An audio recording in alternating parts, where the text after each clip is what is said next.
Hi, my name is Cassidy McCormick, and welcome to my presentation on technology integration frameworks. Last week we defined technology integration as the effective use of technology in the classroom. And this week I've been researching some frameworks that are used for technology integration, and I want to talk about 5 of them, but there are so many that could be talked about that are still being developed daily. The first one I want to talk about is the technology integration planning model. It's a problem-solving model for educators to help identify and address challenges to plan for successful technology integration. It's made up of 5 steps or phases, and those are determine a relative advantage, decide on objectives, design integration strategies, prepare the instructional environment, and evaluate and revise those instructional strategies. The next framework I would like to talk about is the SAMR model, and it's a framework that was created by Dr. Ruben Piantadura, and it categorizes 4 different degrees of classroom technology integration, which are substitution, augmentation, modification, and redefinition. Next would be the levels of technology integration, or the LOTI model, and it was conceptualized by Dr. Chris Mowerson in 1994 as a research tool to assess authentic classroom technology use. Next, we'll talk about the TIM model, or the Technology Integration Matrix model, and it is a tool that illustrates how teachers can use technology to enhance learning for K-12 students. The TIM incorporates the 5 characteristics of meaningful learning, which are active, collaborative, constructive, authentic, and goal-oriented, with the levels of technology integration, which are entry, adoption, adaptation, infusion, and transformation. And this creates the matrix of 25 cells. And lastly, I'll talk about the TPACK model, or the technology integration framework that identifies 3 types of knowledge that instructors need to combine for successful technology integration, which are technology, pedagogical, and content knowledge. I hope you enjoy. First up is the technology integration planning model, and let's take a look at what its purpose is.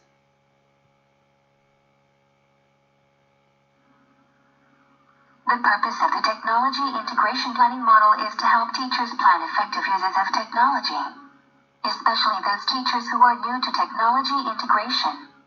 TIP also helps decide which technology tools or resources to use and when to use them. The steps of technology integration planning model are really outline how you're supposed to use them. So let's look at those. Step 1 is to determine a relative advantage. In this step, you're going to be figuring out instructional problems and deciding if a technology-based solution is best. Things you want to ask yourself here are, do I have topics, curriculum objectives, or insights that I have difficulty teaching? Are there any of the above a good match for technology? What are the advantages of a technology-based solution, and are those advantages sufficient enough to justify using that technology? In step 2, you're going to decide on the objectives, and you want to state your desired outcomes in terms of improving students' achievement, attitude, and performance. You will also match assessment strategies to each outcome, and you want to ask yourselves, what outcome do I expect students to have after the instruction? What's the best way for me to assess student learning? And do assessment instruments exist, or do I need to develop them?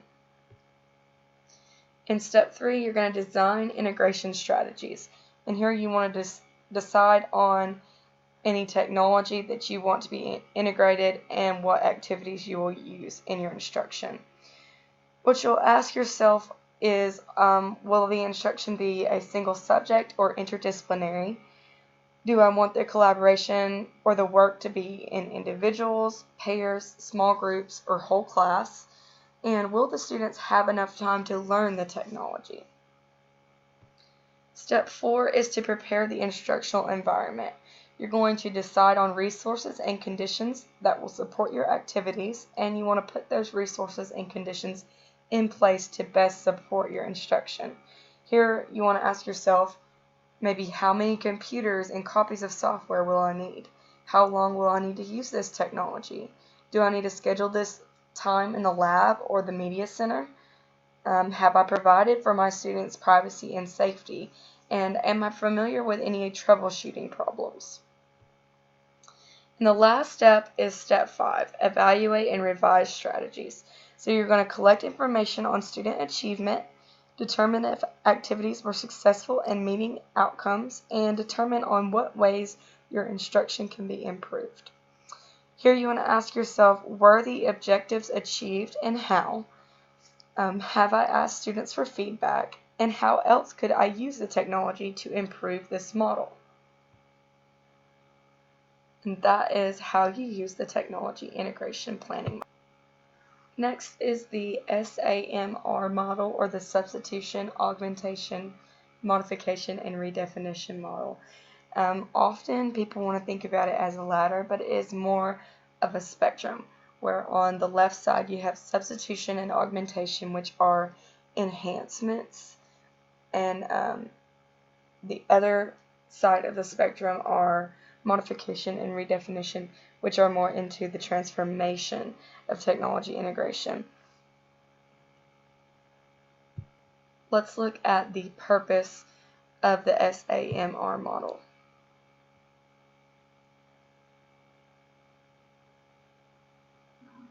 The SAMR model was created with the goal of sharing a common language across all disciplines as teachers strive to help students visualize complex concepts. The model also provides an effective way to assess how you are incorporating technology into the classroom.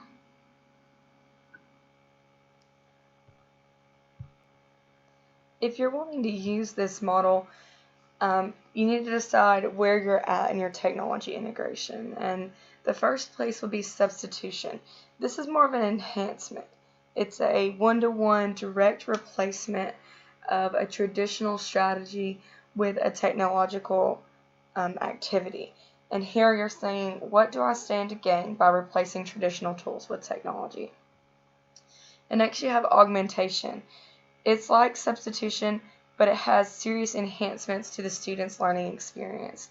And here you'll ask yourself, does the technology add new features that improve the task, or will the technology increase the student's productivity or potential in some way? The next you'll go to the transformation side, which begins with modification. And this is an actual change in the design of the lesson and its learning outcome. And here you're asking yourself, does the task significantly change with the use of the technology? And then lastly, you have redefinition, which is also a transformation step. And you ask yourself, does the technology allow for creation of a new task, which was previously unconceivable?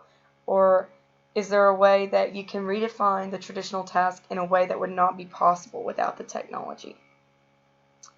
And those are the 4 ways that you can begin to use this model in your classroom. Next, we're going to look at the LODI model, and let's look at its purpose. The Levels of Technology Integration Framework provides a model to measure classroom teachers and their implementation of digital tools. The first level of technology integration is level 0, or the non-use model. And this is more of a traditional direct instruction, and the collaboration is student-centered.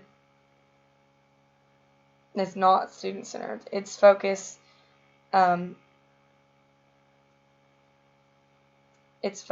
is to be traditional, and best practices may or may not be used, but it definitely does not include technology. The digital tools are non-existent because of either competing priorities, lack of access, or perception that use is inappropriate. The next level is level 1, awareness. And here the instructional focus is emphasizes information dissemination to students and supports the lecture/discussion approach to teaching. Digital tools and resources are either used by the teacher for classroom management tasks, used by the teacher to enhance lectures, or used by the students as a reward, which is unrelated to their learning. Level 2 is the exploration level, and this focus emphasizes content understanding and supports mastery, learning, and direct instruction. The questioning and learning focuses on lower levels of student cognitive processes using digital assets. The digital tools are used by students for extension activities, enrichment exercises, or information gathering. In Level 3, Infusion, the focus emphasizes on higher order thinking and engaged learning. Digital tools are used by students to carry out teacher-directed tasks that emphasize higher levels of student cognitive processing related to the content under investigation. And Level 4 is broken up into two parts. They're both integration, but A is mechanical and B is routine. In 4A, students are fully engaged in exploring real-world issues and solving authentic problems using digital tools and resources. The students' use of digital tools is inherent and motivated by the drive to answer student-generated questions that dictate the content, process, and products embedded in learning experience.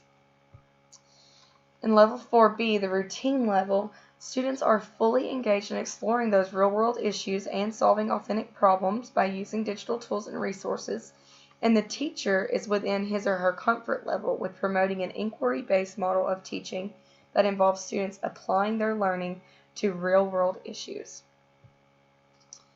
Level 5 is expansion, and here collaborations extending beyond the classroom are employed for authentic student problem solving and issues resolutions. The emphasis is placed on learner-centered strategies that promote personal goals and achievements. And the final level is Level 6, refinement, and here curriculum is entirely learner-based, and there's no longer a division between instruction and digital tools and resources in the learning environment. And that is how you would use levels of technology integration.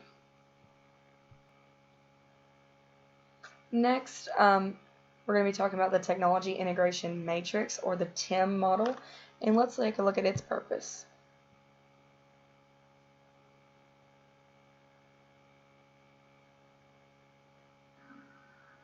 The purpose of the technology integration matrix is to provide teacher with examples and inspiration to integrate technology effectively.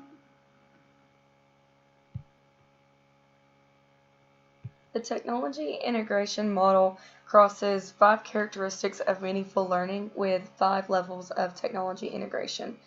Those 5 characteristics of meaningful learning are active learning, collaborative learning, constructive learning, authentic learning, and goal-directed learning.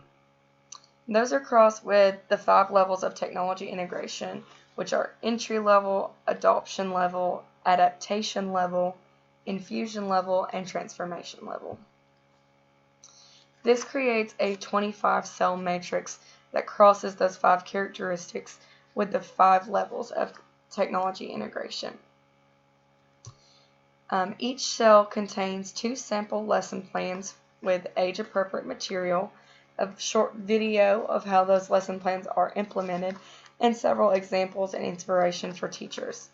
You can watch this short video on how it's used. To begin, ask yourself, how comfortable are you with using technology in the classroom? Are you just starting out at the basic entry level, using technology for direct instruction? Are you looking to adopt already available technology tools? Do you want to help students select and adapt these tools to solve real-world problems? Are you inspired to infuse technology across multiple disciplines? Or are you ready to transform your classroom into a project-based learning environment where technologies are a critical component of all aspects of learning? Use the drop-down arrows to picture the classroom you want to create. Much of this depends on the resources you have available and the level of depth you want your students to go. Click on any one of these 25 cells and you will find 2 grade-specific lesson plans, each containing a short video showing the lesson in action. In space, the final frontier, students get to research planets and outer space. Investigate. All of the lessons are aligned with the Common Core in math and language arts, as well as with educational technology standards. Step-by-step instructions guide you through each and every lesson in the Matrix. With DIM, you have everything you need to successfully integrate technology into your 21st century classroom. And that is how you would use the TIM model for technology integration. Lastly, we're going to look at the TPACK model. Let's look at its purposes. The TPACK is another tool for educators to inform themselves on integrating technology effectively.